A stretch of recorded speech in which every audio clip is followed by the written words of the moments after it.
Bali, kasama ko pa rin si Mama, si Ron at si Madam Luna. Pumasok na nga kami dito sa SM Clark, Pampanga. Sayang naman kasi kung hindi kami sisilip. Baka matagalan pa kasi yung next na pasyal namin dito. And ganito pa rin yung SM Clark. 4 years din ako nagstay dito. Dito kasi ako nag-work dati. Yung mga fast food, andito pa rin yung boncho na favorite ko dati. Pero bakit may dalawang baboy dito? Ay, si Ron at si Madam Luna pala yan. Sorry. Tingnan yung maglakad si Madam Luna. Normal ba yan? Charot.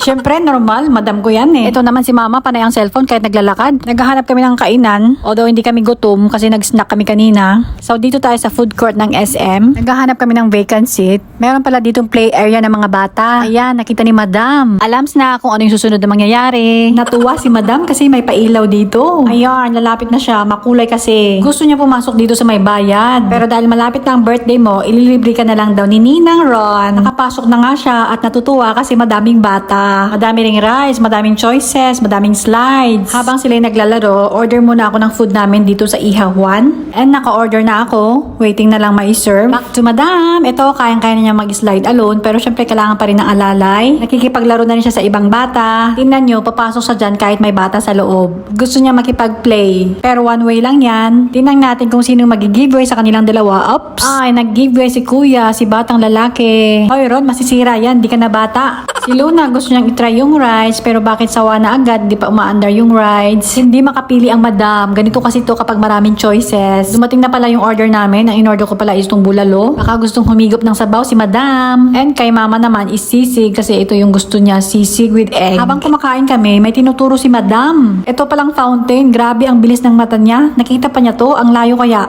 Ako nga hindi ko napansin eh. Ito yung reaction niya nung nilapitan namin. Gusto pa nga niyang hawakan ng tubig eh. Pero wala akong extra clothes kaya wag na. Ang galing dito sa food court nila kasi habang kumakain ka, may kumakanta. Libre lang. Ayan si Madam, sumasayaw. Sinasabay niya yung kumakanta. Tingnan niyo oh. May nakita na naman si Luna na makulay. Itong hagdan na to. Ano pa nga ba? E di akyatin natin.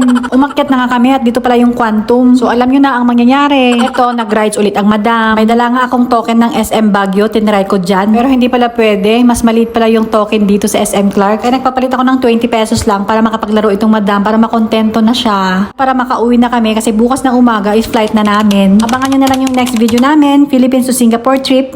Yun lang for this video. Bye!